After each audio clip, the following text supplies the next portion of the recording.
All right, we're back on the Plug Radio. That's your boy DJ MellyMel. And let me tell you something, folks. I've been saying it all year long. All year.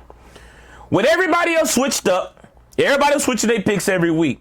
When people were getting emotional, when the bandwagon was halfway empty, I stood 10 toes down. I said what I said. SUNCOAST is number one. And now everybody wants to act like they saw it coming. Oh, now you believe. Now you're tweeting Charger highlights. Now you're saying, yeah, I had them too. No, you didn't. Stop it. You wasn't there when it got ugly. You wasn't there when shots wasn't falling. You wasn't there when people questioned the offense and they lost to Stranahan in the district championship. But I was. And let me say this very clearly. Don't jump on the bandwagon now. The train been rolling since November. I had SUNCOAST as my number one team all year long. This wasn't fluke. This wasn't luck. This is what happens when defense travels. This is what happens when toughness show up in overtime. This is what happens when you trust your guys to make big-time plays in big moments. And SUNCOAST didn't blink. And Saturday night, they proved it. Now, this wasn't a blowout. It wasn't pretty. But it's playoff basketball. Okay, let's talk for a second. SUNCOAST came out and they locked in defensively, right? They held Stranahan to just 5 points in the first quarter and put up 13 themselves. That right there set the tune for them on defense, okay? Now, Stranahan did fight back in the third quarter, scoring 19 points, and they made things a little uncomfortable. But this is where lesser teams would fold.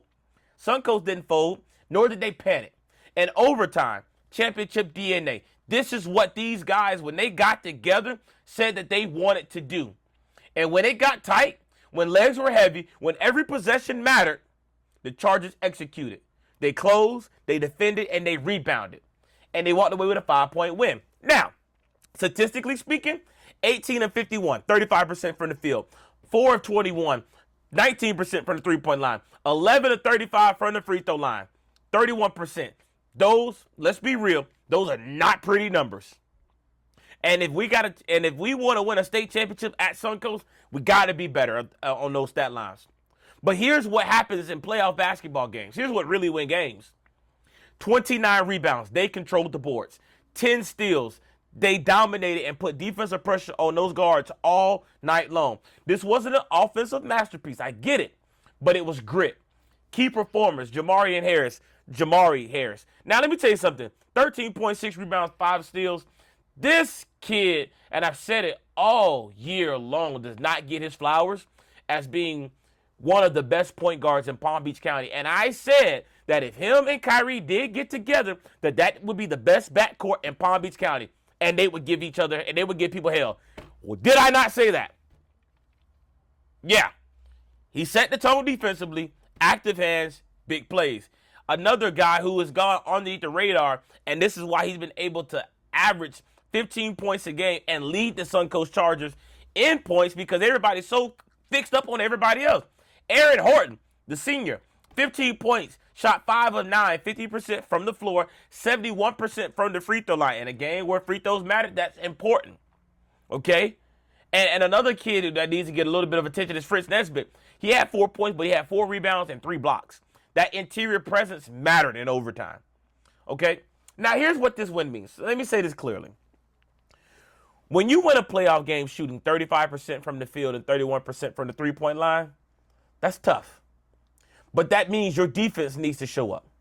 That means the culture and the standard that you have set needs to kick in. That means you need to be built for March. And SUNCOAST did that.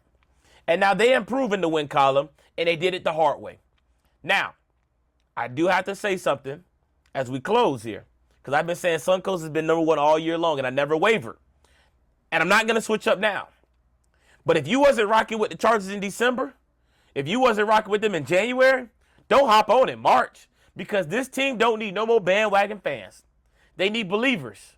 And Saturday night in overtime, they showed exactly why I believed in them since day one. Congratulations, SUNCOAST.